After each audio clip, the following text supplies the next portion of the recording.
درود به مخاطبین عزیز. امروز قصد داریم که در برنامه پشت پرده چند تا موضوع مهم و اساسی راجبش افشاگری بکنیم. راجب علی دایی صحبت میکنیم که یک مسابقه جنجالی رو با خبرگزاری تابناک داشت و انقدر این مسابقهش جنجالی بود و حمله کرد به خانواده شمخانی و چند نفر دیگه که مسابقه بعد از 1-2 ساعت با تماس یک سری آدم‌هایی که هویتشون و شرفشون بعد صحبت علی دایی رفته بود، مسابقه رو از خروجی خبرگزاری تابناک حذف کردن. اما خب دیگه هنوز تیکه‌هایی از این مسابقه در فضای مجازی هست و داره به سرعت وایرال میشه. و نکته بعد این که آقا مردم در لحظه ضبط این ویدیو الان کف خیابون‌ها دارن اعتراض میکنن و سوال هستش که بالاخره چی میشه و تکلیف مردم چی میشه که راجع به اون قضیه هم صحبت خواهیم کرد. و نکته خیلی مهمی که وجود داره این هستش که ما اعتراضات رو به غیر از چند تا شهر مثل شیراز و جای مختلف که محله‌های بالا شهر اونجا اومدن و کف خیابون‌ها اعتراض کردن، تو بقیه جای ایران اکثر کسایی که اعتراض کردن کسایی بودن که تو محله‌های متوسط یا پایین بودن. این نشون میده که تو بالا شهرهای مختلف کلا به یه ورشون نیست. من دیروز برام تصاویر 7-8 تا از رستوران‌های بالا شهر تهران فرستادن، همه سولدات، همه بزن و برقص و بکوب و اشغال و مشروب. این نشون میده که اون بالا شهری‌ها کسایی هستن که کاسبیشون الان رونق پیدا کرده و این قیمت یورو و دلار اصلا براشون مهم نیست. غم نان ندارن، غم چیز. الان ارز ترجیح هم حذف کردن از دیروز و با حذف ارز ترجیح پزشکیان اومد یه مصاحبه کرد، گفتش که خب ما ارزا رو حذف میکنیم، یه ارز ثابت داریم، بقیه‌اش رو میدیم به مردم. چی؟ $7 برای مثلا 3 ماه 4 میلیون. روغن شده 400-500 میلیون، تخم مرغ شده 400-500 میلیون. یعنی شما الان صبر بکنید، هفته دیگه یک ابرتورم وحشتناک رو خواهیم داشت. تمامی اجناس هفته دیگه 2 تا 3 برابر خواهند شد، بلا شک، شک نکنید. و قیمت یورو دلار هم با اعتراضات مردم هفته پیش 7-8 هزار تومان اومد پایین، امروز دوباره برگشت سر جاش. یعنی تا 150,000 تومان هم تو همین 1-2 ساعت آینده در لحظه ضبط این ویدیو احتمالاً خواهد رفت. اما امروز میخوام درباره یه چیزی حرف بزنم که خیلی حالا دوست ندارن شنیده بشه، درباره تحریم. اما نه تحریمی که کمر مردم رو شکسته، درباره تحریمی که برای بعضیا نون شده، تجارت شده و تلاش شده. دیروز علی دایی توی یک مصاحبه با خبرگزاری تابناک همونجوری که گفتم دقیقاً دست گذاشت رو همون زخمی که سالهاست چرک شده و اومده و حالا صحبتی کرده و گفته که تحریم ها برای یه عده شده پول و ثروت و اینها و یعنی درآمد، یعنی کشتی، یعنی دلار. و اشاره هم کرد توی صحبتاش به خانواده شمخانی. ببینیم صحبتاش رو. من اینجا ریشه در خاک دارم، من اینجا تا نفس باقیست میمانم. مردم و ایران رو با هیچ چیزی عوض نمی‌کنم. این صحبت‌های علی دایی البته بگم بعد از اینکه از خروجی خبرگزاری تابناک حذف شد، با حمله یه سری آدمایی که منافعشون در خطر بود همراه شد. حتی تو صحن علنی مجلس علی خضریان که خودش یکی از دلالا و رانتی‌های مجلس هم هستش که حالا جلوتر ویدیوشو پخش می‌کنم، راجع افشاگری خواهیم کرد، بعداً هم مفصل‌تر خواهیم صحبت کرد. ولی خب طبیعیه دیگه وقتی علی دایی میاد یه همچین مصاحبه میکنه، شما شک نکنید چون این آدم داره از مردم حمایت میکنه بهش حمله خواهد شد. شک نکنید بیشتر از این حرفا. خودتون و آقازاده هاتون و همتون خارج از ایران همه کار بکنید، همه کار. با چشای خودم باور نمی کنیم بالای 20 آقازاده رو دیدم. چجوری تمام نوع نتیجه هاتون تو خارج از ایران؟ ما بگیم خب تحریم ها برکات هم داشته. چه برکتی داره؟ یکی از آقازاده که اسمشو عوض کرده هکتور، ببخش معلومه واسه اون برکت داره. چه برکاتی؟ بله دیگه اشاره میکنه به هکتور، کسی که وسط تحریما نه تنها زمین خورد بلکه امپراتوری ساخت. هکتور نام مستعار پسر علی شمخانی هستش، همونی که توی جنگ 12 روزه گفت بمب زدن تو خونه ما فلان و اینا و من اکسیژن داشتم و اینا. و جالب کشتی های هکتور یا همون پسر شمخانی در حیفا و در 2 تا از شهرهای اسرائیل هم دفتر داره. یعنی کشتی‌های پسر شمخانی در اسرائیل هم پهلو میگیرن، یعنی کشتی‌های پسر شمخانی در اسرائیل هم لنگر میندازن، یعنی کشتی‌های پسر علی شمخانی که تو سیستمه با اسرائیل هم کار میکنه، یعنی کشتی‌های پسر علی شمخانی توی اسرائیل ترمز میکنه، وای میسته اون بغل مغل و بارهای اسرائیلی‌ها رو میزنه میبره اینور اونور و تحریم‌ها برای مردم ایرانی که اتفاق میفته. مرگ بر اسرائیلیش شما مردم میگید، مرگ بر امریکاش شما مردم میگید، پولش میره تو جیب اینا. لاریجانی اومده بود مصاحبه کرده بود و آمریکایی‌ها رو مسخره میکرد، دختر خودش تو امریکا اقامت داره، توی انگلیس بچه‌هاشون اقامت دارن. این مردم کف جامعه که با این مرگ برها دارن خوشرقصی میکنن برای این آدمایی که آقازاده ها و فاضل آبزاده‌هاشون خارج از کشورن. من خودم دیدم تو همین آلمانش و تو کشورهای مختلف. من فکر کنم اگه تو غار کهف میرفتیم، اصحاب کهف بودیم، میومدیم بیرون، چنین اتفاقاتی رو نمیتونستیم شاهد باشیم. تا سیاست خارجیمون رو درست نکنیم به هیچ عنوان نمیتونیم وضعیت اقتصادی مملکتمون رو به راه بکنیم. درست میگه. سیاست خارجیمون هم چی شده دیگه؟ فقط بریم اینور اونور گندگوزی بکنیم برای که بیشتر تحریممون کنن. ببینید هر چقدر مردم ایران در فشار تحریم ها باشن، سودش میره تو جیب کی؟ بذار من اینو کوچیک کنم، بذارم بالا یکم صحبت بکنم. یعنی چی؟ یعنی شما این خودکاری که الان دست منه، خب یه برند حالا نیمچه معروفه، قیمت این خودکار الان من 100 یورو خریدمش. خب همین خودکار الان بیاد توی ایران قیمتش میشه 500 یورو. چرا؟ میگن این صحبت چیه؟ ما تحریمیم، بعد اینو اول بفرستیم ترکیه، بعد از ترکیه بعد بفرستیمش دبی، بعد از دبی بعد بفرستیمش هند، بعد بیاریمش تو ایران. چون ایران تحریمه ما نمیتونیم اینو مستقیم بفرستیم ایران که بعد 3 تا کشور بچرخه. خب اوکی، کی اینو میتونه وارد ایران بکنه؟ من و امثال من هم نمیتونیم. کی میتونه؟ اون آقازاده و فاضل آبزاده، یا اونی که نماینده مجلسه، یا اونی که باباش وزیره، یا اونی که باباش تو اون سیستم قدرت داره. اون اجازه داره این کارا رو از کجا؟ از گمرک ترخیص بکنه. من و شما نمیتونیم ترخیص بکنیم. اینو بذاریم تو جیبمون هم بیاریم ایران، هم خشتک اونو پرچم میکنن. این قلم کوچیکش بودم، مثال بود داشتم میزدم براتون. اقلام پتروشیمی، نفت، گاز بگیر بیا تا پایین. شما هر محصولی که بگی، بعد چون ما بیشتر تحریم بشیم کالا دیگه مستقیم تو ایران نمیاد دیگه. نتیجه چی میشه؟ اون آقازاده ها و انزاده ها و فاضل آبزاده ها هر چقدر ما بیشتر تحریم بشیم سود میکنن، چون میتونن یه کالا رو 5 برابر بکنن تو پا ملت. اینجاست که تحریم ها برای اینا سود داره. مگه میشه تو 1 سال گذشته دلار 1.5 برابر بشه؟ چجوری میتونن مسئولین ما راحت سرشون رو بذارن بخوابن؟ خیلیاشون شاید ایرانی نیستن که دلشون به حال ملت ایران نمیسوزه. 2 تابعیتی ها نمیتونن مسئولیت دولتی و فلان و بیسار رو بگیرن.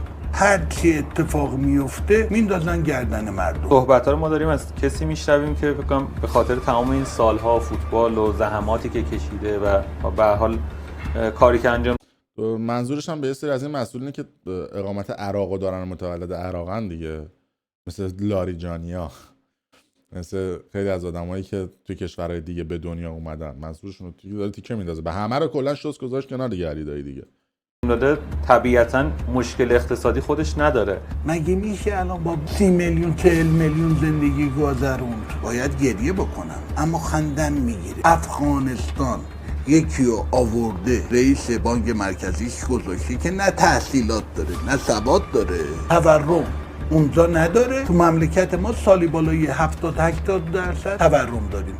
آقای پزشکیان افتخارش اینه که میگه که تنها دولتی هم که بنزین رو گرون کردن. این افتخار داره؟ چجوری شما میتونی از مردم فاصله بگیری اما تو دلشون محبوب باشی؟ این چیزی ممکنه؟ تصمیماتی گرفته میشه که خارج از حوزه فوتباله. آزاد به دنیا اومدم، آزاد زندگی کردم. وقتی ایرانو میگید اصلا اشکم تو چشاتون جمع میشه.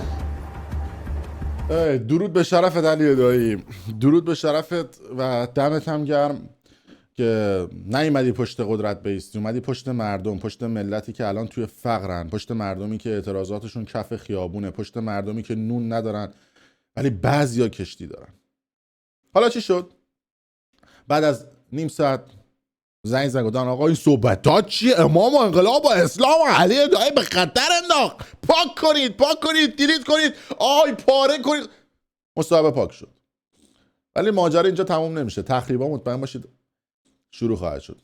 علی خضریان این چهره اومد چی گفت؟ به جای جواب دادن به اصل حرف رفت سراغ حاشیه. گفت علی دایی برای کارمندای پتروشیمی نمیدونم یه دونه فاکتور نقد کرد و 2500 تا اینا. چی میگه؟ یعنی مشخصه که با حمله حالا خدمت علی خضریان میرسیم. ببینیم راجع به تخریب علی دایی چی گفته و چه صحبتایی کرده. در این موضوع به اسم نمیدونم ماجراهایی که مسئولیت‌های اجتماعی دارن ریخت و پاش در کشور میکنن. آقای رئیسی رو من خیلی سریع اینجا دارم عرض میکنم. ما اگر یک کالایی رو اقلامی رو در کشور نیاز داریم، علل قاعده باید اون رو بزنیم، مشخصات فنی بزنیم و بر مبنای اون کار صورت بگیره.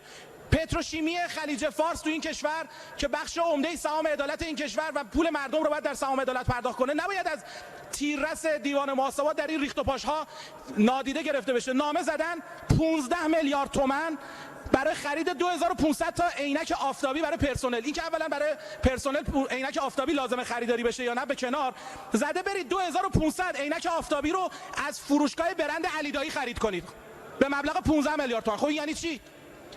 بعد پول پاشی میکنید تو این کشور. همینایی هم که بهشون پول پاشی میکنید مردم رو همینا میشورونن علیه کشور. یعنی این وضعیت ماست. آها ببین، همینایی که پول پاشی میکنید.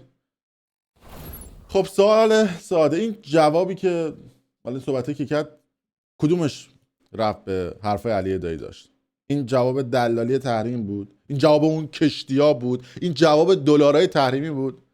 نه، این فقط یک تلاش ناشیانه برای تخریب بود. آقای علی خضریان شما بیا شفاف به مردم بگو که 100 میلیارد تومانی که شما خرج کردی برای اینکه هر دور بیای توی مجلس برای چی بود؟ شما حقوقتون توی مجلس اگه تو طول 4 سال فعالیتاتون تو طویله مجلس رو با هم حقوقش رو جمع بکنی 500 میلیون نمیشه. شما چجور 100 میلیارد خرج میکنید میری تو مجلس؟ به خاطر اینکه شما برای اینکه برسید به همون صندلی خب رانتو لابی میکنید دیگه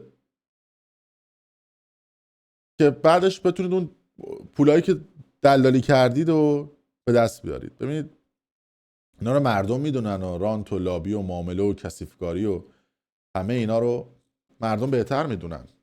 این نماینده‌های مجلس توی مجلس فقط به فکر رانت و لابی و دلالی خودشونن، فقط به فکر گرفتن امتیازات خودشونن.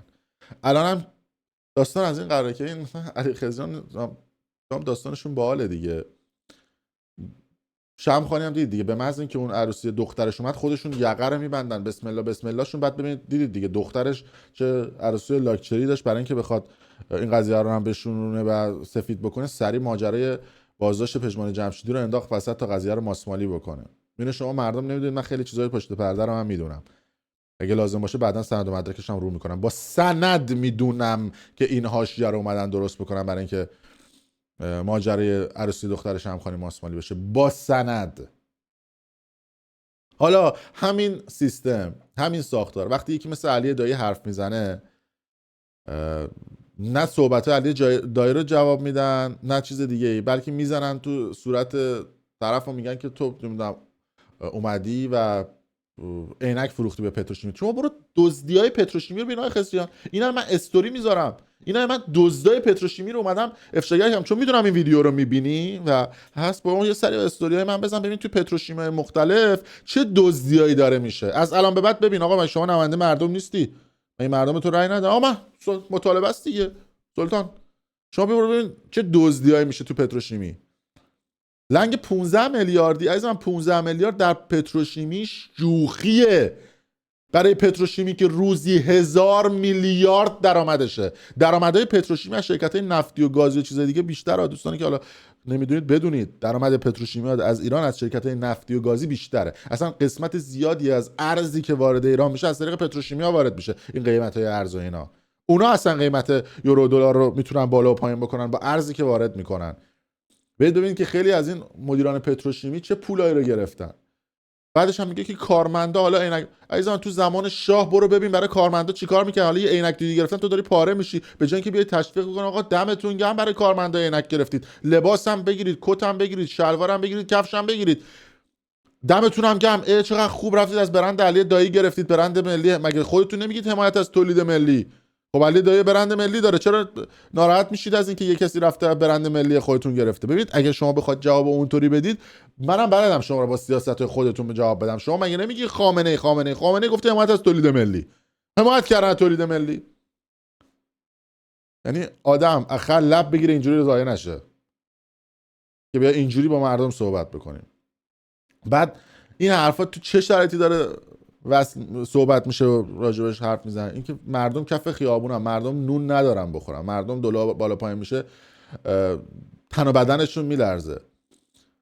بعد اومدن یه حرکتی زدن، همتی رو خودشون کردن وزیر، همین نماینده مجلس عزلش کردن. بعد همتی برای چی عزل شد؟ به خاطر اینکه قیمت دلار یهو کشید بالا 30-40 هزار تومان، به عنوان وزیر اقتصاد عزلش کردن. همین نماینده مجلس، همین آقای خضرانی که داره یقه جر میده، چجور ایشون اومد شد رئیس بانک مرکزی؟ شما شرف پزشکیان رو نبردید.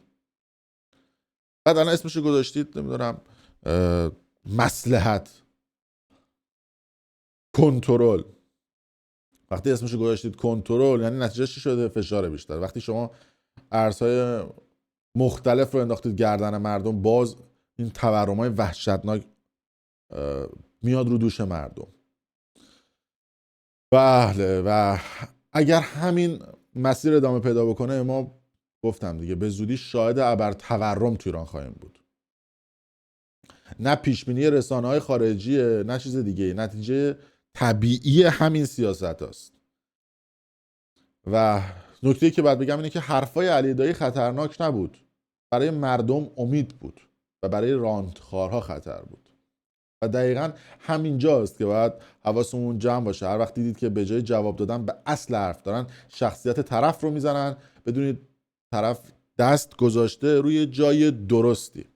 این حرفا برای تخریب نبود، برای شفاف شدن بود، برای اینکه مردم بدونن چه کسی کنارشونه و چه کسی داره از تحریم ها نون میخوره. و فقط میتونم این نکته بگم، ساکت موندن توی این شرایط یعنی شریک شدن با امثال این آدم هایی که دارن نون میزنن توی خون ملت و دارن از جیب ملت ارتزاق میکنن و هر جا هم که به نفعشون باشه از تریبون ملت دارن استفاده میکنن که سیاستهای خودشون رو اعمال بکنن.